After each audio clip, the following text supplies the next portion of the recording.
The one and only Botticelli. Botticelli and Raphael, shirts and trousers. புதிய தலைமுறை digital நேயர்களுக்கு வணக்கம். நான் இப்போ எங்க இருக்கேன் அப்படின்னு பாத்தீங்கன்னா தஞ்சாவூர்ல இருக்கிற பெரியார் மணியம்மை யூனிவர்சிட்டியில தான் இருக்கேன். இங்க காலேஜ் ஸ்டூடெண்ட் நம்ம கிட்ட இருக்கிறாங்க. அவங்களோட அரசியல் புரிதல் எந்த அளவுக்கு இருக்கு அப்படிங்கறத அவங்க கிட்டயே நம்ம கேட்டு தெரிஞ்சுக்கலாம். இப்போ வர இருக்குதுல்ல அந்த எலெக்ஷன் என்ன எலெக்ஷன்? பிரைம் மினிஸ்டருக்கான எலெக்ஷன் நடந்துட்டு இருக்கு. நோட்டானா எதுக்குமே எந்த ஒரு கட்சிக்குமே ஓட் பண்ண விருப்பம் இல்லாதவங்க வந்துட்டு நோட்டாக்கு ஓட் பண்ணுவாங்க. ஒரு எம்பியோட ரோல் என்ன நினைக்கிறீங்க? அவங்க எங்க போய் பேசுவாங்க மக்களோட குறைகளை? அவங்க எல்லாம் பார்லிமெண்ட்ல தான் போய் பேசுவாங்க. அதாவது ஒவ்வொரு மக்களவை தொகுதிக்கும் ஒவ்வொரு ஆள் செலக்ட் பண்ணி பார்லிமெண்ட் செலக்ட் பண்ணுவாங்க. அவங்க என்ன குறை சொல்றாங்களோ அந்த குறையை தீர்த்து வைக்கிறதுக்காக தான் அங்க பார்லிமெண்ட் பேசுவோம். இந்த தொகுதியில தஞ்சாவூர் மக்களவை தொகுதியில இருக்கிற எம்பி வந்து இந்த குறைகளை எங்களுக்காக தீர்த்து வச்சிருக்காரு அப்படின்னு ஏதாவது உங்களுக்கு சொல்றதுக்கு ஏதாவது இருக்கா? நிறைய ரோட் ஃபெசிலிட்டிஸ் வந்து இப்ப இது பண்ணிட்டு இருக்காங்க. இதே வந்து இன்னும் நல்லா தஞ்சாவூர் சிட்டியை வந்து இன்னும் கொஞ்சம் மாடர்னா சென்னை லெவல் கொண்டு வந்தா நல்லா இருக்கும். சோ அதுக்கு தான் வந்து மெயினா தஞ்சாவூர் மக்களவை தொகுதியில இந்தந்த வசதிகள் இருந்தா கொஞ்சம் நல்லா இருக்கும் அப்படின்னா என்னென்ன சொல்லுவீங்க நீங்க? வாட்டர் ஃபெசிலிட்டிஸ் கொஞ்சம் நல்லா இருக்கலாம்னு நான் நினைக்கிறேன். தென் ரோட் ஃபெசிலிட்டிஸ் இன்னும் கொஞ்சம் அவங்க சொன்ன மாதிரி இம்ப்ரூவ் பண்ணா நல்லா இருக்கும். அப்புறம் கொஞ்சம் சிட்டி ரேஞ்சுக்கு கொண்டு வந்தா நல்லா இருக்கும்னு நான் நினைக்கிறேன். உங்களை பொறுத்தவரை எனக்கு அவங்க சொன்ன மாதிரி தான் வாட்டர் கொஞ்சம் சேஞ்ச் பண்ணிருக்கலாம். அது மாதிரி ரோடு அப்டேட் பண்றாங்களே அது வந்து ரொம்ப பெட்டரா இருந்தா ஓகே. போடுறாங்க போ ரோடு ரொம்ப டேமேஜா இருக்கு. ஐ மீன் நாங்க இருக்கிற சைட்லாம் ரொம்ப டேமேஜா இருக்கு. அட்வான்ஸா கொஞ்சம் நல்லா பண்ணி விட்டா ஓகே டன்னு தான். இப்போதைக்கு நீங்க வந்து சோசியல் மீடியா எல்லாரும் யூஸ் பண்ணுவீங்க. நிறைய மீம்ஸ் வரும், கருத்துக்கள் பேசுவாங்க. எல்லாமே வந்து உண்மை அப்படின்னு நம்பிடுவீங்களா? இல்ல ஏதாவது ஒரு விஷயத்த பார்த்தா இது உண்மையா அப்படின்னு சொல்லி அதுக்கான தேடுதலை நீங்க மேற்கொள்வீங்களா? நியூஸ் சேனல்ல வந்தா அது உண்மைன்னு நம்புவோம். மீம்க்குன்னு சொன்னா அதை நம்ப மாட்டோம். இப்போ வந்து ஒரு சில விஷயங்கள் உண்மையாவே இருந்தாலுமே அதை பொய்யாக்குற மாதிரி நிறைய பேர் ட்ரோல் பண்ணிட்டு இருக்காங்க. நான் நியூஸ் பார்த்தாதான் நம்புவேன் அது வந்து ட்ரூவா இருக்கா இல்ல ஃபால்ஸா அப்படின்னு சொல்லிட்டு. நான் நம்ப மாட்டேன். எந்த வாட்ஸ்அப் நியூஸ்ல வந்து மீம்ஸ் வந்தாலும் எதுவுமே நம்ப மாட்டேன். அது உண்மைன்னு தெரிஞ்சுக்க வரைக்கும் அதை சர்ச் பண்ணி தெரிஞ்சுட்டு தான் அது உண்மையா இல்ல பொய்யா நம்புவேன். ஈவன் இன் டிசியா நியூஸ் சேனல் ஆல்சோ.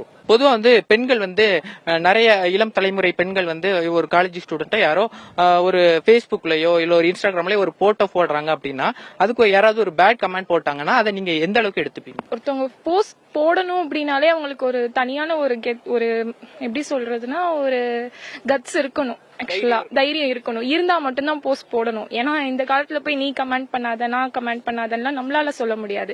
கமெண்ட் பண்றவங்க பண்ணிட்டே தான் இருப்பாங்க. உங்களுக்கு அதுல எந்த ஆட்சேபனே இல்ல அப்படின்னா நீங்க போடலாம். அப்ஜெக்ஷன் இல்லைன்னா போடலாம். இல்லைன்னா போடவே தேவையில்லை. பிரைவேட் அக்கௌண்டாவே யூஸ் பண்ணிக்கலாம். சோசியல் மீடியாவில் வர்ற நெகட்டிவ் கமெண்ட்ஸ் பத்தி உங்களோட கருத்து என்ன? நெகட்டிவ் கமெண்ட்ஸை கண்டுக்காம நமக்கு என்ன தோணுதோ அதை பண்ணலாம். உங்க போட்டோக்கே யாராவது ஒருத்தங்க நெகட்டிவ் கமெண்ட்ஸ் போடுறாங்கன்னா நீங்க என்ன பண்ணுவீங்க? இல்ல மோஸ்ட்லி நான் வந்து பிரைவேட் அக்கௌண்ட் தான் யூஸ் பண்ணேன். நான் பப்ளிக்கா ஆக்க மாட்டேன். ஏன்னா அவங்க சொன்ன மாதிரி எனக்கு அந்த அளவுக்கு கட்ஸ்லாம் இல்ல. நானும் பயந்துட்டு தான் இருக்கேன் எல்லாத்துக்கும். சோ பிரைவேட்டா யூஸ் பண்றதா நம்ம நல்லது. எதுக்கு பப்ளிக் அக்கௌண்டா மெயின்டைன் பண்ணிக்கிட்டு? ஏதாவது ஒரு செலிபிரிட்டியா நாளைக்கு நீங்க ஆகுறீங்க அப்படின்னா வந்து ஒரு எல்லாருக்கும் தெரியற மாதிரி ஒரு பப்ளிக் அக்கௌண்ட் தான் வைக்கணும். அப்போ ஒரு நெகட்டிவ் கமெண்ட் போடுறாங்கன்னா நீங்க என்ன அதை எந்த அளவுக்கு எடுத்துப்பீங்க? அப்போ அதெல்லாம் இக்னோர் பண்ணிட்டு போக வேண்டியதான். பாசிட்டிவ் மட்டும் எடுத்துட்டு எதுக்கு நெகட்டிவ் கண்டுக்கிட்டு? பேசுறவங்க பேசிட்டு தான் இருப்பாங்க. சோ அதெல்லாம் எல்லாரும் இக்னோர் பண்ணிட்டு தான் போகணும். இப்போ எல்லா ஃபீல்டுக்கும் இருக்குது. கல்வி ஆகட்டும் இல்லாட்டினா தொழில்கள் ஆகட்டும் எல்லா இடங்கள்லயும் பெண்கள் கொஞ்சம் முன்னேறிட்டு வராங்க. அரசியல்ல பெண்களுக்கான இடம் அப்படிங்கறது வந்து சரிவர கிடைக்குது அப்படின்னு நினைக்கிறீங்களா? அதுக்கான ட்ரை யாரும் பண்ணல. ஆனா அந்த மாதிரி பண்ணா கண்டிப்பா கிடைக்கும். நம்ம தான் வந்து அவங்களோட ஃபேமிலி சிச்சுவேஷன்லாம் வந்துட்டு அவங்களுக்கு சப்போர்ட்டிவா இருந்தாங்கன்னா கண்டிப்பா பெண்களுக்கு வந்து அரசியல்ல நிறையவே இடம் கிடைக்கும். பெண்களுக்காக அரசியல்ல சரியான இடம் கிடைக்குதுதான். பட் ஆனா அத பெண்கள் தான் வந்து யூஸ் பண்ணிக்க மாட்டேங்கிறாங்க. அந்த ஃபேமிலி சிச்சுவேஷன்ஸ் அந்த சர்க்கிள்குள்ளே இருக்காங்க. இப்பதான் ஓரளவுக்கு ஸ்டடீஸ்ல இன்வால்வ் ஆகுறாங்க.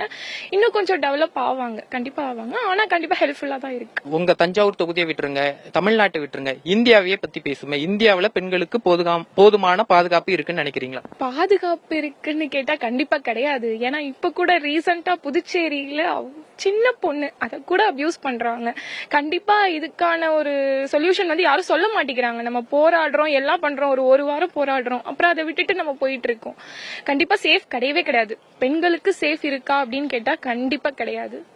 உங்களை பொறுத்தவரையும் பெண்களுக்கு பாதுகாப்பு நம்ம நாட்டுல இருக்கா? இருக்குங்கிறது கிடையாது தான். ஏன்னா எல்லா இடத்துலயும் நிறைய தப்பு நடந்துட்டு இருக்கு. ஸோ இதெல்லாம் வந்து கொஞ்சம் மாத்தணும். அதுக்கு வந்து கவர்மெண்ட் வந்து கரெக்டான ஆக்ஷன்ஸ்லாம் எடுக்கணும். எடுத்து அதை மாத்தினாங்கன்னா இந்தியா பவர்ஃபுல்லா வரும். சிலர் வந்து நம்ம வேட்பாளரை தேர்வு பண்ணும்போது நம்ம சாதிக்காரர், நம்ம இவங்களுக்கு ஓட்டு போடலாம் அப்படிங்கிற ஒரு எண்ணத்துல சிலர் பண்ணுவாங்க. அப்படி பண்றது கரெக்டா, இல்ல வந்து இந்த வேட்பாளர் நமக்கு நல்லது பண்ணுவார் அப்படின்னு சொல்லி தேர்வு பண்றது கரெக்டா? இல்ல அப்படி கிடையாது. நம்ம ஓட் பண்றதுக்கு முன்னாடி நமக்கு என்னெல்லாம் செய்வோம்னு சொல்லி ஒருத்தவங்க வந்து நம்ம கிட்ட ஓட் வாங்குறவங்களோ அது எல்லாத்தையும் அவங்க செஞ்சாங்கன்னா அவங்களுக்கு ஓட் பண்ணலாம். ஏன்னா மக்களோட இத கோரிக்கை நிறைவேற்றுறதுக்காக தானே ஓட்டுன்னு ஒண்ணு வைக்கிறாங்க. அப்போ அதை வந்து கண்டிப்பா அவங்க நிறைவேற்றினாங்கன்னா அவங்களுக்கு கண்டிப்பா ஓட் பண்ணணும். ஒருவேளை உங்க வீட்டுல வந்து இது நம்ம சாதிக்காரங்க, நீ ஓட்டு போடுமா அப்படின்னு சொல்லி உங்க அப்பாவோ அம்மாவோ சொன்னாங்கன்னா நீங்க என்ன சொல்லுவீங்க?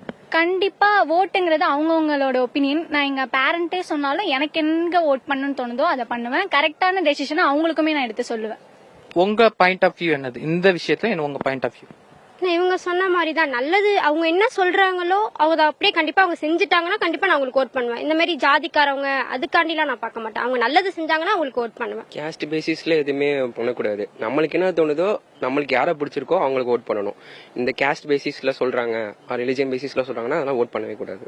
நம்மளுக்கு யாரு பிடிக்குதோ அவங்கள ஓட் பண்ணலாம், அதான் கரெக்டானது. மத்தவங்க யாரு சொல்றாங்களோ அது சரி வராதுல. நம்ம ஓட்டு நம்ம தான் போடணும், மத்தவங்க சொல்லி நம்ம போட சரியில்லை. அதெல்லாம் ஓகே. இந்த தஞ்சாவூர்ல இந்த ஃபெசிலிட்டி எல்லாம் கொஞ்சம் உடனே செஞ்சு கொடுங்க அப்படின்னு சொல்லி இந்த தொகுதி எம்பிக்கு நீங்க வைக்கிற கோரிக்கை அப்படின்னா என்ன கோரிக்கை? தஞ்சாவூர்னு இல்ல, எந்த ஊரா இருந்தாலுமே பீப்புளுக்கு சேஃப்டி இருக்கணும்.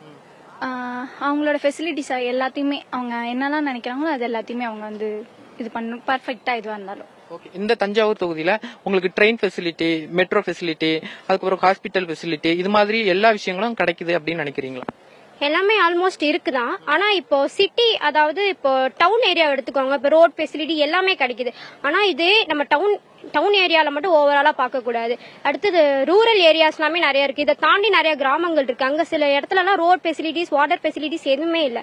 அதையும் பார்த்து கொஞ்சம் நல்லா செய்யணும். திரைத்துறையில இருந்துலாம் அரசியலுக்கு வர்றாங்க அப்படித்தானே, உடனடியா அரசியலுக்கு வர்றாங்க. அவங்க அரசியலுக்கு வர்றத குறித்த உங்களோட பார்வை எப்படி? அவங்களுக்கு டக்குன்னு ஓட்டு போட்டுருவீங்களா? ஏன்னா வந்து நீங்க வந்து அவரோட ஃபேனா இருந்திருப்பீங்க, அதனால அப்படி டக்குன்னு ஓட்டு போட்டுருவீங்களா? இல்ல அவங்களோட கொள்கையை பிடிச்சி அவங்க என்ன பேசுறாங்க, அவங்களோட சிந்தனையை தெரிஞ்சு ஓட்டு போடுவீங்க? அவங்க சிந்தனை என்னன்னு தெரிஞ்சுதான் ஓட் பண்ணணும். அவங்க ஃபேன்னா அவங்க ஆக்ட் பண்றாங்க, அதை நம்ம பாக்குறோம், அவ்வளவுதான். அது அவங்க நமக்கு என்ன செய்வாங்க, நம்ம பீப்புளுக்கு என்ன செய்வாங்களோ அதை பொறுத்துதான் ஓட்டிங்களாம். ஒரு ஃபேன்களா அந்த இடத்துல இருப்பீங்களா, இல்ல அவங்களோட கொள்கையை பாப்பீங்களா? எந்த ஒரு அரசியல், எந்த ஒரு நடிகராகட்டும் இல்ல நடிகையாகட்டும் அரசியலுக்கு வந்தா அவங்களோட ஃபேன்களா நீங்க பாப்பீங்களா, இல்ல அவங்களோட ஒரு தலைவரா பாப்பீங்களா? இப்போ விஜய் வந்துட்டு அரசியலுக்கு வராரு, இப்போ நான் அவரோட ஃபேன் கேர்ள் தான். இருந்தாலும் அவருக்கு ஓட் பண்ணுவானா அது எனக்கு தெரியல. ஆனா நான் என்ன சொல்ல வரேன்னா, புதுசா யாராவது வந்தாலும் அவங்களுக்கு நம்ம ஆப்பர்ச்சுனிட்டி கொடுத்து பார்க்கணும். அப்பதான் அவங்க என்ன பண்றாங்க, என்ன செய்யறாங்கன்றது நமக்கு தெரியும். இப்ப என்னோட ஓட்டு என்னன்னா தெரியல, பாப்போம் ஃபியூச்சர்ல அவர் இதுக்கப்புறம் என்னென்ன மூவ் பண்றாரோ அதெல்லாம் தகுந்ததுதான் நான் வந்து ஓட் பண்ணுவேன். 2026ல பார்ப்போம். அவர் இப்ப சொல்லியிருக்காங்க, விஜய் சொல்லியிருக்காங்க. ஸோ விஜய்க்கு தான் மேக்சிமம் அவருக்கும் சான்ஸ் கொடுத்து பார்க்கலாமே. அவங்க சொன்னதை செய்வாங்க நம்புறேன். விஜய் எனக்கு சான்ஸ் கொடுக்கலாம். வந்து அவங்க வந்து சொல்ற கோரிக்கைலாம் பண்ற மாதிரி இருப்பாங்க. கண்டிப்பா என்னோட ஓட் விஜய்க்கு தான் இருக்கும். ஆக்சுவலா நான் ஃபேன் கேர்ள் தான், ரொம்ப தீவிரமான விஜய் ஃபேன் தான்.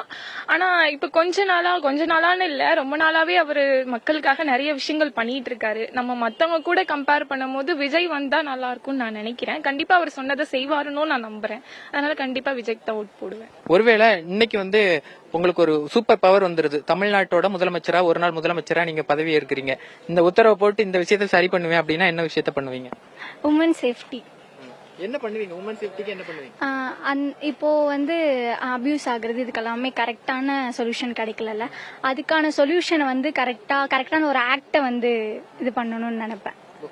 அதாவது தண்டனைகளை ஒரு மாதிரி கடுமையாக்குற மாதிரி ஒரு ஆக்ட் கொண்டு வருவீங்க, அப்படித்தானே? நீங்க என்ன பண்ணுவீங்க? சாப்பாடு வசதி இல்லாமலாம் நிறைய பேர் இருப்பாங்க, அவங்க எல்லாருக்குமே சாப்பாடு கிடைக்கிற மாதிரி நான் பண்ணுவேன். ஏதாவது என்ன மாதிரி திட்டத்தை கையில எடுக்க போறீங்க? என்ன மாதிரி நீங்க இப்போ இன்னைக்கு முதலமைச்சர், என்ன திட்டத்தை இப்போதைக்கு ஏதாவது நான் யோசிச்சு பண்ணுவேன். முதல்ல 2 விஷயம் பண்ணுவேன். ஒன்னு வந்து கரப்ஷன், இன்னொன்னு வந்து எஜுகேஷன் சிஸ்டம். கரப்ஷனை ஃபர்ஸ்ட் ஒழுங்கா ஒழிக்கணும், நெக்ஸ்ட் வந்து எஜுகேஷன் சிஸ்டமா மாத்துறோம். ஒரே நாள்ல எப்படி கரப்ஷன் ஒழிப்பீங்க? ஒரே நாள்ல ஒழிக்க முடியாது, கொஞ்சம் கொஞ்சமா மாத்தலாமே. அதுல வந்து கொஞ்சம் கொஞ்சமா ஸ்டெப் எடுத்து, இனிஷியேட்டிவ் எடுத்து கொஞ்சம் கொஞ்சமா அப்படியே மாத்திரலாம். அதுக்கப்புறம் எஜுகேஷன்.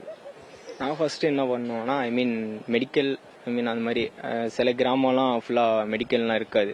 அதுக்கு வந்து சிட்டில எவ்வளோ இருக்காங்களோ, எவ்வளோ ஃபாஸ்ட்டாக டேப்லெட் இந்த மாதிரி எமர்ஜென்சியில் எவ்வளோ வேகமாக பண்ணுறாங்களோ அது மாதிரி கிராமம் இந்த மாதிரி சுற்றி உள்ள இடங்கள்லாம் பண்ண ரெடி பண்ணுவேன். கண்டிப்பா உமன் சேஃப்டிக்காக ரொம்ப கடுமையான தண்டனையா கொடுப்பேன். ஏன்னா இப்ப எல்லாரும் விட்டுடுறாங்க, ஜெயில போட்டாலும் சாப்பாடு கிடைக்குது தான், எல்லாமே அவங்களுக்கு கிடைக்குது. அதெல்லாம் கிடைக்கவே கூடாது. அவங்களை எந்த அளவுக்கு அந்த இறந்து போன பொண்ணு எந்த அளவுக்கு வேதனையை அனுபவிச்சிருக்கோ, அவங்க பெத்தவங்க எந்த அளவுக்கு அனுபவிச்சிருப்பாங்களோ அதே அளவுக்கு அபியூஸ் பண்ணவங்களும் அனுபவிக்கணும். அதுதான் கரெக்ட். ஸோ அதுக்கான ஸ்டெப் என்னவோ அதை எடுப்பேன். நெக்ஸ்ட் வந்து எஜுகேஷன் சிஸ்டம் கொஞ்சம் எனக்கு தெரிஞ்சு சேஞ்ச் பண்ணலாம்னு நினைக்கிறேன். ஸோ அதுக்கான ஸ்டெப்பும் நான் எடுப்பேன். அடுத்தது வாட்டர் ரொம்ப முக்கியம். அது என்ன பண்ண முடியுமோ அதுக்கான ஸ்டெப்பும் நான் எடுப்பேன். பார்ட்டி வேர்னாலும் ஐ ப்ரிஃபர் போட்டிசலி. எங்க இருந்தாலும் நம்ம ஸ்டாரா தெரியணும் இல்லையா? வெரைட்டியான கலர்ஸ், நியூ டிசைன்ஸ், அதுக்கு மேல star look. The one and only Botticelli. Botticelli and Raphael, shirts and trousers.